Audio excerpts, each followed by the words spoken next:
Welcome to the Common Man Football Show. My name is James Coburn, and today's episode, we're talking college football again with Week 7 Top 25 picks. I already did the Top 25 metric rankings. That really has nothing to do with the Top 25 that's actually made by the media and the peers and all that kind of stuff. But this is basically looking at the Top 25 games determined by the media rankings and the other sort of rankings. And ultimately looking at the wins and losses of those particular games. And just to recap, so I did this last week, and this was the result of this methodology last week. So I went 17-4 last week based on this methodology. I told you before that the Louisville, North Carolina State, at least in the video that I did last week, and you can actually go back and watch that video. For Week 6. I said I didn't feel good about the Louisville and North Carolina State game. I felt like North Carolina State definitely had a chance to win, but again, it was more of a gut feeling. You know, the actual data favored Louisville. They lost. Of course, Iowa State versus Oklahoma, pretty much upset win. Nothing really data-wise really could have caught that, to be honest. I mean, Iowa State just happened to play better against Oklahoma that week, caught them off guard. Florida versus LSU was pretty dang close. It was too close to call, really. My gut was telling me LSU because I just felt like the LSU's offense was able to put up a little bit more points, but the data still favored Florida. So really, I'm not trying to meh this stuff. I'm just saying that my gut felt like Florida was going to win and North Carolina State was going to win. But this is not about gut. This is about what the data said. And then, of course, you get to the Michigan State game, and I said in the video as well, it's a rivalry game. So who knows what could happen. And, of course, they sustained an injury to their quarterback in the game, which obviously throws stuff off as well. Whenever you have an injury to a major player in the middle of a game, it can basically throw everything off in terms of projection. But I will say 17-4 is pretty dang good. It's not perfect. But I do feel pretty good about that result for last week with the same methodology. So now we get to this week. So this is the top 25 matchups for Week 7. And I'm just going to go through all the matchups. All the data is here, by the way. So this basically has, all the data for that particular game. All terms and definitions are in the description. So, when it comes to this data, if you're not quite sure what any of these terms mean, then you can just go to the description and all the terms and definitions will be there. So if you're one of those types of people who just isn't up to date on any of this kind of stuff, the only layer of stuff I added was special teams data. The one thing I could tell you, though, is based on special teams data, punt return yardage, punt return average, and punt returns touchdowns correlate really well to winning football games on top of the other sort of data stuff. So that's the only thing. Kick return yardage, not so much. But punt return yardage, field goal percentage, and extra point percentage, those are actually the big data points I really want you guys to focus on, because that is going to be some important things for this matchup. So starting with this week with the top 25, just to go through some of the games, the data pretty much favors Clemson over Syracuse. Clemson just puts up more points. Their defense doesn't allow as many points, and there really isn't anything showing upset. Even Clemson even has better special teams. So that's pretty much a Clemson victory, based on the available data.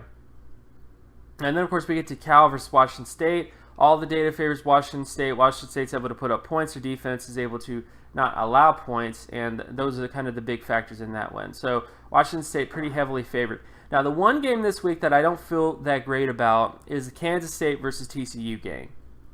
And the reason why I don't feel good about this game is that the data pretty much favors TCU. But the overall difference is about the offensive/defensive points. So that's basically, it takes the offensive points forced, the defensive points allowed, scores, adds it up, and then ranks it against everybody since 1999. And the difference separating TCU and Kansas State is 97.60 versus 93.94 for Kansas State. That's pretty dang close.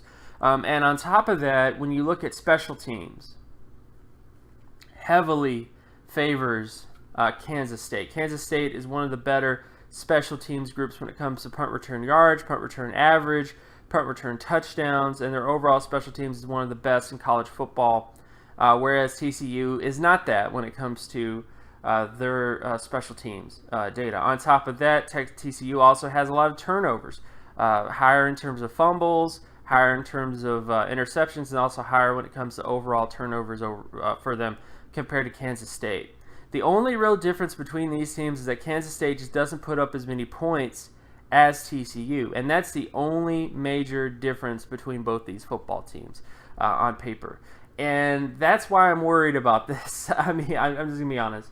Like that's the only game where the data does favor TCU, but I don't feel as well about the particular matchup because of that special teams difference. So I'm just throwing that out there. Like I'm not saying upset alert. I just feel like that there is the potential for that to happen because of the differences in special teams ability between Kansas State and TCU. So that's what makes me worry about this particular game. Again, the overall data favors TCU, but I think Kansas State, there's some potential here that they could, if you were to make sort of a funny bet, going out on a limb, I might actually go Kansas State if I was so bold as to make that decision, even though the overall data does favor TCU. Then, of course, we get to Texas Tech versus West Virginia. Most of the data favors West Virginia for the most part. Then, of course, we get to NC State versus Pittsburgh. NC State heavily favored versus Pittsburgh. Not a lot else to say. Pittsburgh just isn't putting up a lot of points, and their defense is allowing a lot of points. So it's just a double whammy of stuff. And I do think NC State is legit. You can check back to the top 25. I've had them in my top 20. I've had NC State in my top 25 for a while now, based on the metric ranking. So this shouldn't be a surprise that they would probably end up winning this game against Pitt. Indiana versus Michigan. Now, this is the first game where I am a little worried about this based on the data, because the overall data does favor Michigan, only because of Michigan's defense. But Indiana, Michigan's coming off of a loss to their quarterback. I believe John O'Korn is the starter. John O'Korn is not the most efficient passer ever. I mean, none of the quarterbacks at Michigan were that great. So this is another one of those games where I just don't feel that great about it. I think the data is, it's not off, but I do feel like there's an opportunity here that Indiana could upset Michigan because of the loss of the quarterback and those other sort of factors. So, I mean, it will really take a lot for Michigan to kind of recover, in my opinion, because offensively speaking, they're just not getting it done. And when you're in that sort of situation where you just can't put up enough points, this could be an opportunity for Indiana to get the upset. Again, the overall data favors Michigan, but this is just one of those games where I just feel like the data may be a little bit off because of things that just happen. Quarterbacks going down, major players being injured is a big thing that can throw off data like this. And then, of course, you look at Auburn versus LSU. The overall data favors, in this game it favors Auburn, but it's actually, it's not that close. But, yeah, the overall data does favor Auburn. LSU just can't put up enough points. Florida, they basically are playing almost identical people. Like, LSU and Florida are pretty much the same type of team. They have defenses that are good, but they have offenses that can't put up points. So I would say Auburn pretty much wins this. Then, of course, we get to the Miami versus Georgia Tech game. Another game I don't feel that well about. Both these teams, when it comes to offensive/defensive points allowed, pretty dang similar. Miami has a 96.17 versus a 94.39 for Georgia Tech.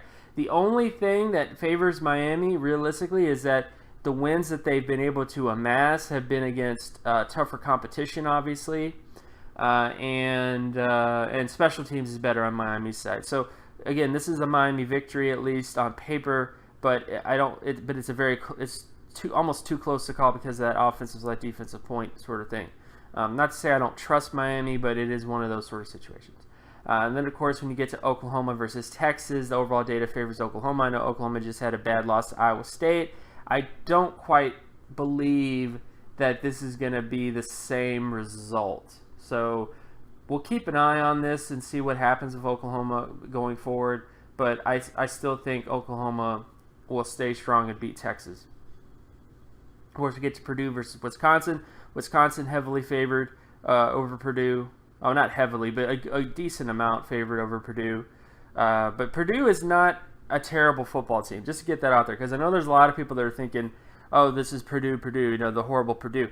They haven't performed like that this season. Purdue's a little bit better than you think. So just to throw that out there. So I don't think they're good enough to upset Wisconsin per se, but I do think that the indicators that Purdue has, like Purdue isn't this terrible football team that they've been in the past. They're a lot better than they usually have been.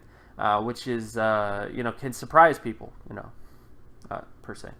And then, of course, you get to Baylor versus Oklahoma State. Overall data favors Oklahoma State. Baylor is just not good this year. They just can't put up points. The defense gives up a ton of points, so pretty much Oklahoma State all the way over Baylor.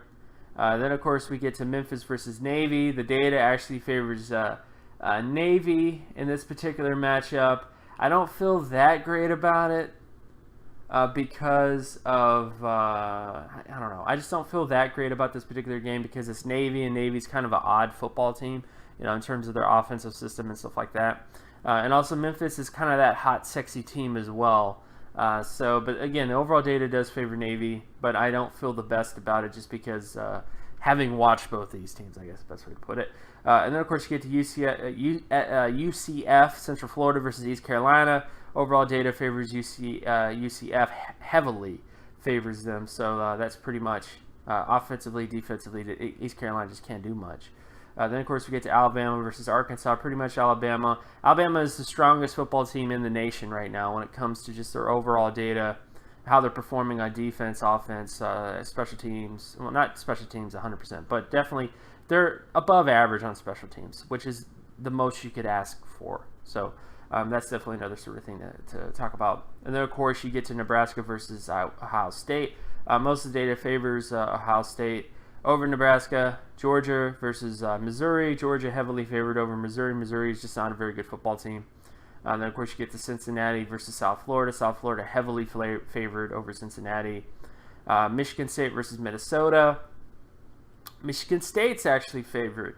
Not a lot of things jumping out about Minnesota, except for the fact that Minnesota puts up more points. I mean, that's kind of the big difference between the two, but the overall data does favor Michigan State. So that's just kind of how that goes. And, of course, we get to USC versus Utah. Most of the data favors Utah over USC. Now, a couple reasons why. One, special teams. Utah much better in terms of special teams, and Utah does not put up as many points as USC, but USC has been having issues with interceptions. A big one. Turnovers. If USC did not have those turnovers, they'd probably be undefeated at this point. Just to make you understand this. Utah favored over USC just based on data. And of course, you get to Boise State versus San Diego State. San Diego State is favored. There is some things that could go in Boise State's favor. Boise State has much better special teams, as you can kind of see here. But San Diego State just puts up more points. Their defense is a little bit better. So that's kind of why it goes San Diego State's favor. So that's basically San Diego State over Boise State. Of course, you get to Arizona State versus Washington. Washington heavily favored over Arizona State. Oregon versus Stanford. This particular game actually has it for, let me just double check. Yeah, let me just double check this. This is in Stanford's favor, but very, very, very, very close. Just to throw that out there. So this is almost too close to call, to be honest. Very close. So 79.25 versus 81.48. So it's kind of anybody's ball game, to be honest, when it's that close. That's just kind of how that. But it does favor Stanford, but it is very close. Then, of course, you get to not Air Force, but yeah. So that is. Let me just double check. Yeah, that's all the games. Top 25 games. So this is this is it this week. Again, I hope I have the same amount of success this week as I had the other week.